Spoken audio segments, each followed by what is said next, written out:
Welcome back, everybody, to the Detroit Lions franchise here on Madden 20.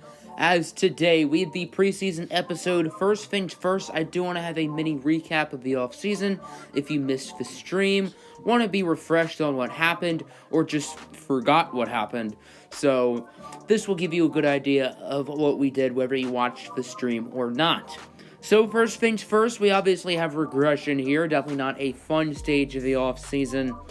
And of all the players to get hit by it, I would say Marvin Jones got hit the most. He lost 39 skill points down to an 81, which on the surface seems bad, but he's going to ask for a lot less money in contract negotiations than otherwise. Matt Prater also got hit pretty hard. He's down to a 72. Matthew Stafford lost 14 points. His future could be in jeopardy, as you see throughout this recap. Zach Zenner even loses a skill point, along with guys like Justin Coleman and Quandre Diggs, who should not be regressing yet. So now on to re-signings. Chunky Clements brought back on a one-year deal as a sort of depth defensive lineman. We're offering Marvin Jones 1 year, 8.52. He says no, and he would end up walking in free agency altogether. He's now from Washington Redskins.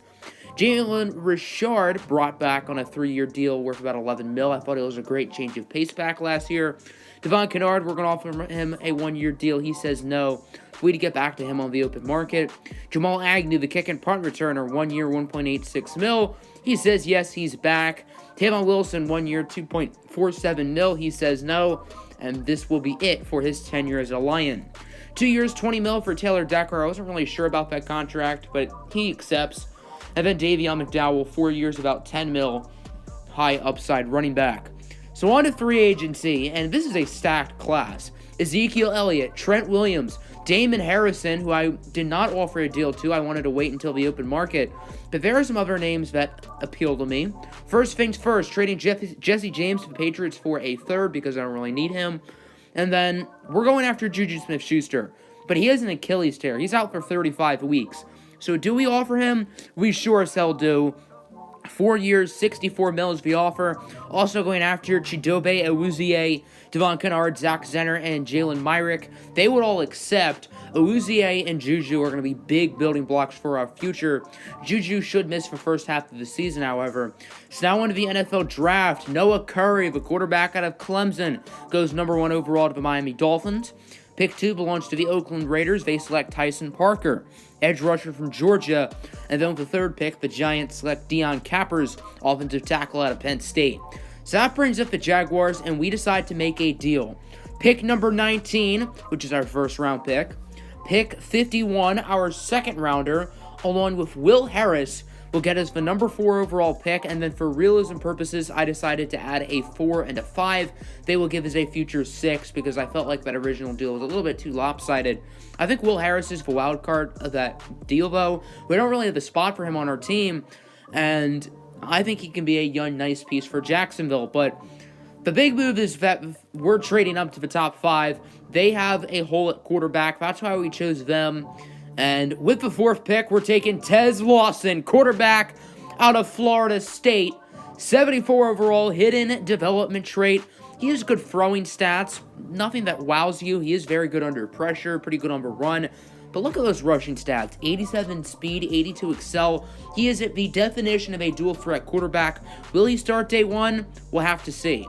So now we're moving back up into the second round. We traded pick 51 to Jacksonville. So we're trading Robert Foster, along with a 6 and a 4 for pick 54 from the Eagles. I think that trade makes sense for both sides. They have a hole at receiver, and we go Von Moulton, offensive tackle out of Vanderbilt, 76 hidden, steal for the second round. I've had my eye on this kid for a while, and he looks like a monster. Now in round 3, Sharonane Budga from James Madison. He is a safety. We don't really need a safety, but I love this kid's abilities. We can put him all over the field. Nickel corner, sub linebacker, sub safety. We can put him pretty much anywhere. And now we have another 3rd round pick, which we got, I forgot what trade that was, but we're trading that to the Redskins for a future or a current 4 and a current 5. And with that 4, we're going to take offensive tackle Time Money Glover, who is a 70 overall with normal development. He'll be nice depth for the offensive line. And then we are going to be trading a few more late-round picks this year to the Falcons for future selections because I don't really have anyone I love. And then with our 7th-round pick, we take Benji Cash, a cornerback out of Rice. I just wanted to find the best name. He's not anything special. So now on to the roster. Of course, we now have Tez Lawson, 74 overall hidden development trait, and boy, am I excited about him. Let's take another look at his numbers. He is going to be wearing number 2.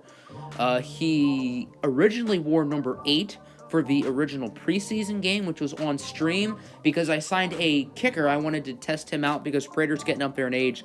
So I signed a kicker to compete with Prater. He missed every single kick. He was atrocious, and if you guys saw the stream, you guys know how bad he was. Oh my gosh, he was terrible. So Prater is the guy still. You guys were saying we should sign a kicker because Prater's old and declining. I said no. I went after undrafted rookie anyway, and he sucked. Now on a wide receiver, Juju, of course, is out for 8 weeks, as we know, of the regular season. He'll actually be out 9 weeks, but that's 8 games if you include the bye week. So should we put him on IR? I think that's likely going to be the move. That's where he will likely go. And then an undrafted player I want to headline, Dwayne Stuber, out of Ohio State. I think this is an extremely intriguing prospect who we should definitely look into. Undrafted, and I think he has very nice upside. Tight end, Jesse James is gone, so the number 2 battle will likely be between Nada and Cordavius Finley. Vincent Clinton also fighting for a roster spot. The offensive line is a little bit different. No more Connor McGovern, as Frank Ragnow will take the full-time center duties. And at right guard, we have a rookie, Von Moulton. And if someone on the offensive line does not work, we have Marshall King, who was a 4th-round pick last year with hidden development trait. He's currently listed as a right tackle, backing up Akeem Downing, who was the 1st-round pick last year. So I think our offensive line has a very bright future. These are the 5 starters who I would be comfortable with building around long-term for this unit. Obviously, Aaron Howard at left guard did not allow a single sack last year as a rookie. Decker and Ragnow, Moulton, and Downing. On a defensive line, Deshaun Hand will have a bigger role with Snacks gone. Trey Flowers, he had 14 sacks a season ago. We also signed Ezekiel Ansah. I forgot to mention that. We decided to bring him back to where he was originally drafted. Him and Romeo Okwara are the main backup defensive ends. And then inside, A'Shawn Robinson will have a much bigger role. He has not really been utilized these past couple of seasons, but with Damon Harrison now in Arizona with Ezekiel Elliott, by the way, A'Shawn will be the full-time starter. Devon Kennard will likely have a lesser role in the defense. Middle linebacker, remember, Peter Carney has superstar development. We have 4 middle linebackers I want to play. Obviously, Davis is playing. Obviously, Tavai will play. And then I assume Duvon Mann and Peter Carney will sub in and out at times. Will Peter Carney be a future starter on this team long term? I don't know. We're going to have to see how he develops. And then at right outside linebacker, of course, we got Shaquem Griffin, who was a throw-in a trade we got last offseason, but he had 10 sacks last year. He was great. Definitely going to give him a lot of playing time. In the secondary, we, of course, added Chidobe Awuzie. This is a guy we've been eyeing since last year for trade deadline. I'm so happy he was on the open market. His dev trade even went up to superstar, and his superstar ability is tip drill. I think this is a good one. When balls are in the air, he's more likely to make plays on them. So him, Darius Slay, and Justin Coleman, that will be a phenomenal cornerback trio. At safety, Tracy Walker. I definitely want to bring him back. He was the best cornerback in the conference, or the best defensive back in the conference last year, sorry. And then Sharon Budka, really excited about his future. Don't know how we're going to get him involved this year, but I definitely want to give him playing time. I think this kid is going to be special. And then it's strong safety, Quandre Diggs, 28 years old, 79 overall. I'm sad we traded him in real life. Will we re-sign him this year? I don't know. That could be Budka's spot long term. Kicker is Matt Prater. Punter is Sam Martin. Those two keep their spots. Both of them have contracts up at the end of the season. And then looking at our draft picks, we did acquire the 4 and 5 from Atlanta. But other than that, no other picks in or out. So that is a look at your roster headed into the preseason. We do have to still go over the preseason cuts, as the Detroit Lions are set to take on the Chicago Bears. We played the Redskins game on the NFL trade deadline stream. Obviously, nothing happened during the trade deadline, so I basically just streamed a preseason game. We're going to be doing play the moments for this one as well as the Packers game. So yes, 2 preseason games against division rivals, which is weird. Both teams going with some throwback jerseys today. Lions rocking the jerseys they wore in the early 2010s. The Bears are going for that Michigan Wolverine-like look as Mitchell Trubisky misses the throw. And then 4th and 4, they get the field goal from Washington in his second year. So now doing a little bit of simulating. Tez Lawson does get the start. We're giving him and Stafford equal playing time to determine the starter. Bears up 3-0. They're going to make it 10-0 as David Montgomery, the third-year running back out of Iowa State with the touchdown. Chicago extends their lead. So now it's 10-0. Offense is still struggling, and the offense hasn't been too bad in the preseason. We did lose both games against Tampa Bay and Washington so far. So now 3rd and 4, short pass over to Tariq Cohen. He's into the end zone. Bears now make it 17-0. Obviously, it's preseason, so the score doesn't matter too much, but you still want to be competitive. Bears driving down the field once again. Now remember, our second unit is starting against their starters, so that's why they're doing so well, is David Montgomery with his second touchdown of the game, making it 24-0. Ouch. Bears absolutely killing us. Hopefully it's not like this in the regular season, am I right? So now 3rd and 2. Finally got a look at the offense. Here's Tez Lawson scrambling with it, and Lawson, he will connect with an open man. That's Cordavius Finley, the second-year tight end. He's going to bring it to the 20. And as you can see by Lawson's stats, nothing crazy, but he could be playing better as well. Here's Zach Zenner on 1st and goal. He loses about 6. Yes, he lost 6. Kyle Fuller with the tackle. Now 4th and goal. The Lions don't have anything to lose. You might as well go for it in the preseason. As Tez Lawson, he's going to try to show off the wheels, and he is unable to get it. Gains only about 2 yards, quickly wrapped up by the Chicago defense. So that moment is a fail. Bears trying to drive down the field, make their lead even bigger. They're actually unsuccessful. Now on to the 4th quarter with some of the new players in, including Matthew Stafford. 4th and 5. Stafford, he's going to try to launch a dot for his target. However, the ball would go out of bounds, incomplete. Chicago would get it back. So still 24-0 is our score. Lions with a nice little drive here. Only about 6:32 left to go here in the game. 4th and 6. Lions are in field goal range, but once again, you might as well go for it. And Stafford once again misses the throw. Neither quarterbacks have really looked great in this preseason game. Stafford's taken on the Bears' second unit, so that doesn't really help his case out. Now 4th and 9 once again. Might as well go for it. There's no reason not to. As Stafford, he will look and he will connect with Freddie Bonner-Sanders, the second-year wideout out of Texas. And the drive will stay alive. So now we've got ourselves another 4th down, this time from 10 yards out. The 4th down conversion of the quarter alone. Stafford with a beauty. That one will be caught, brought into the 16-yard line. Detroit trying to punch it in. Now 2nd and 10. Stafford scrambling with it. He's going to try to look for the end zone, and he will be sacked. Nice play from Eddie Jackson, the safety. That'll bring us to a 4th and 13. Lions going to go for it yet again. Detroit 2 for 2 on this drive. Why not make it 3 for 3? They get the hat trick on 4th down conversions for the possession. Freddie Bonner-Sanders with the touchdown. Likely won't matter, as you can tell by the clock. We even missed the 2-point conversion. Chicago gets the win 24-6. Tez Lawson, I'd say, played a little bit better in this preseason game. Neither of them will look great. The team struggled running the football. Freddie Bonner-Sanders had a nice 4th quarter of action, but outside of that, really overall quiet game. And then take a look at the drop passes. Ouch. 2 from John Ross, 1 from Bonner-Sanders, 1 from Galladay, and 1 from Brandon Powell. Offensive line was solid. Only sacks allowed were by Taylor Decker and Ty Money Glover. Tackles went to Amani Oruwariye, 3 tackles for loss. No sacks and no interceptions. So the defense, especially in the first half, did not look very good. But remember, that was the second unit, so it's not the end of the world. Lions now 0-3 here in the preseason. They're taking on another winless team, the 0-2-1 Green Bay Packers. Yes, they find a way to tie in the preseason. They tied against the New York Jets of all teams. So game 4 of the preseason, I think if you're a team, your goal is to just not get your players injured. Packers going to go for some early points. Here's the field goal unit.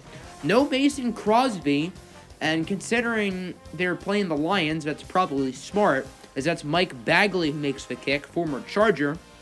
So Green Bay makes it 3-0. Lions have it here, third down from the 28-yard line. Let's see what they can do with it here. Matthew Stafford getting the start in this game. Tez Lawson would play the second half. Stafford got the first half. Beautiful pass over to Dwayne Stuber, who's made some nice plays. That's Brandon Powell, sorry. Not Dwayne Stuber, Brandon Powell with the reception. Now 3rd and goal. Zenner going nowhere. Immediately wrapped up by Taco Charlton. Zenner does not really want to talk about that one. And then 4th down, the Lions are going to try the fake. Tez Lawson with the throw over to Ty Money Glover, the 4th-round rookie offensive tackle. Detroit takes the lead. Would you look at that? So now it's 7-3. Lions with probably their first lead in the preseason, for Christ's sakes. Packers doing a nice job of driving down the field. Aaron Rodgers facing the second unit. That's no fun. Is on 1st and goal. Screen pass. Easy touchdown. Jared Davis brings him down in the end zone. Davis did get the snap since the Lions stacked the box. Davis is obviously a key starter on this team. So Lions now down 7-10. Green Bay gets the ball back. And now 4th and inches. They're going to go for the punt, right? Well, they're not. And the fullback will try to throw it. It's incomplete. So the Lions will get it back. Good play call for Matt LaFleur. It just didn't really work out. So Matthew Stafford sacked. And the Lions offense not really moving it down the field too much. So they get it back with about 33 seconds left in the half. 3rd and 19 for Stafford. He has plenty of time to throw it. And right as he's about to release it, boom. Gets sacked. No points on the drive. Lions forced to punt it. So that'll bring us now to the second half. Stafford would get to play the first snap of the half, but after that, it was Tez time. 3rd down, Lawson's second pass of the game would be a touchdown. Kenny Golladay with the reception. Tez Lawson 2 for 2 in this game with 2 touchdowns. And if you're trying to win the starting job in a neck-and-neck battle with no clear winner up to this point, you definitely want the start like that.